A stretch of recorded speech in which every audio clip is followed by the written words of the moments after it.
Hello दोस्तों, स्वागत है तमारू। આજના વિડીયોમાં આપણે વાત કરવાના છે કે જો તમે પ્રધાનમંત્રી આવાસ યોજના ગ્રામીણની અંદર ઓનલાઈન ફોર્મ ભર્યું હતું તો તેનું એક નવું લિસ્ટ વેબસાઇટ પર મૂકી દેવામાં આવ્યું છે। જો તમે પણ અહીંયા ફોર્મ ભર્યું છે તો તમારું નામ છે કે નહીં અને તમને સબસિડી મળી છે કે નહીં તેનું સ્ટેટસ તમે આ લિસ્ટ દ્વારા જોઈ શકો છો।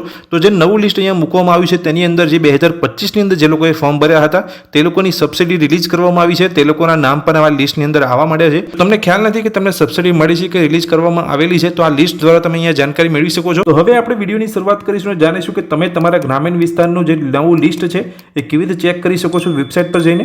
તો પ્રધાનમંત્રી આવાસ યોજનાની અંદર જો તમે ફોર્મ ભર્યું છે ગ્રામીણ વિસ્તારને લઈને તો તમારા ગ્રામીણ વિસ્તારનું નવું લિસ્ટ ચેક કરવા માટે તમારે ગૂગલમાં આવવાનું છે। pmayg.nic.in આ વેબસાઇટ તમારે ગૂગલમાં આવીને સર્ચ કરવાનું છે। જેવું તમે વેબસાઇટ સર્ચ કરશો એટલે આ પ્રધાનમંત્રી આવાસ યોજના ગ્રામીણને લઈને જે ઓફિશિયલ વેબસાઇટ છે એ તમને અહીંયા જોવા મળશે। હવે હું તમને જે અહીંયા નવું લિસ્ટ ચેક કરતા બતાવી રહ્યો છે મોબાઈલની અંદર જ બતાવી રહ્યો છું। તમે પણ તમારા મોબાઈલની અંદર જ આસાનીથી નવું લિસ્ટ જોઈ શકો છો। અંદર તમને અહીંયા 3 લાઈન જોવા મળશે વેબસાઇટની અંદર, એ 3 લાઈન પર તમારે ક્લિક કરવાનું છે। જેવું તમે 3 લાઈનની અંદર ક્લિક કરશો તમને આવાસ સોફ્ટ કરીને એક ઓપ્શન જોવા મળશે, તમે જોઈ શકો છો। આ આવાસ સોફ્ટનો એક ઓપ્શન છે। આ આવાસ સોફ્ટ પર તમે જેવું ક્લિક કરશો નીચે તમને અહીંયા રિપોર્ટ કરીને એક ઓપ્શન અહીંયા જોવા મળશે, રિપોર્ટના ઓપ્શન પર તમારે ક્લિક કરવાનું છે તમારા ગ્રામીણ વિસ્તારનું નવું લિસ્ટ ચેક કરવા માટે। જેવું તમે ક્લિક કરશો આ પ્રકારનું પેજ તમારી સામે ઓપન થશે, તમારે નીચે જવાનું છે। નીચે તમે જશો તો એક લાસ્ટમાં જે અહીંયા ઓપ્શન જોવા મળે છે તે ઓપ્શન પર તમારે ક્લિક કરવાનું છે, બેનિફિશરી ડિટેલ્સ ફોર વેરિફિકેશન એ ઓપ્શન પર તમારે ક્લિક કરવાનું છે।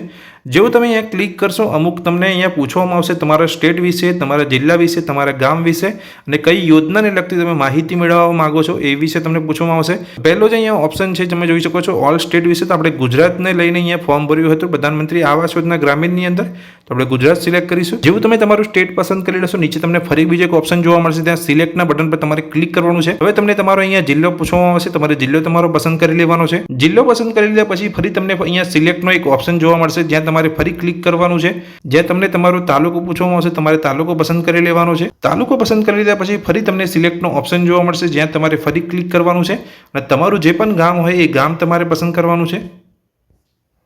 ગામ પસંદ કરી લીધા પછી ફરી તમને નીચે સિલેક્ટનો એક ઓપ્શન જોવા મળશે જ્યાં તમારે ક્લિક કરવાનું છે। હવે તમે કયા વર્ષની અંદર પ્રધાનમંત્રી આવાસ યોજના ગ્રામીણ માટે એપ્લાય કર્યું હતું એ વર્ષ તમારે પસંદ કરવાનું છે, તો 2024-25ને લઈને તો આપણે 24-25 અહીંયા સિલેક્ટ કર્યું છે। ફરી તમે આ વર્ષ સિલેક્ટ કરશો એટલે ફરી તમને બીજો એક ઓપ્શન જોવા મળશે જે લાસ્ટ ઓપ્શન છે, તેની અંદર તમને પૂછવામાં આવશે કે તમે કઈ યોજના અંતર્ગત માહિતી મેળવવા માંગો છો। તો આપણે અહીંયા જોઈ શકો છો પહેલો જ ઓપ્શન છે પ્રધાનમંત્રી આવાસ યોજના ગ્રામીણને લઈને આપણે લિસ્ટ ચેક કરવા માંગીએ છીએ, તેની યાદી ચેક કરવા માંગીએ છીએ, તો આપણે પ્રધાનમંત્રી આવાસ યોજના ગ્રામીણ પસંદ કરી લેશું।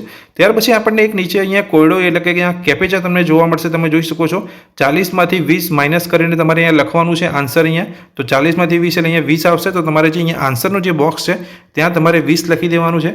જેવું તમે 20 લખી દેશો આન્સર લખી દીધા પછી તમારે નીચે સબમિટનો ઓપ્શન જોવા મળશે, એ સબમિટના બટન પર તમારે ક્લિક કરવાનું છે। જેવું સબમિટ કરશો એટલે જે તમારી જે અહીંયા પ્રધાનમંત્રી આવાસ યોજના ગ્રામીણની અંદર તમારા ગામની જે અહીંયા નવું લિસ્ટ છે એટલે કે જે યાદી છે એ તમને જોવા મળી જશે। તો તમારા ગ્રામીણ વિસ્તારની અહીંયા યાદી જોવા માટે તમારે અહીંયા ડાઉનલોડ PDF પર તમારે ક્લિક કરવાનું છે।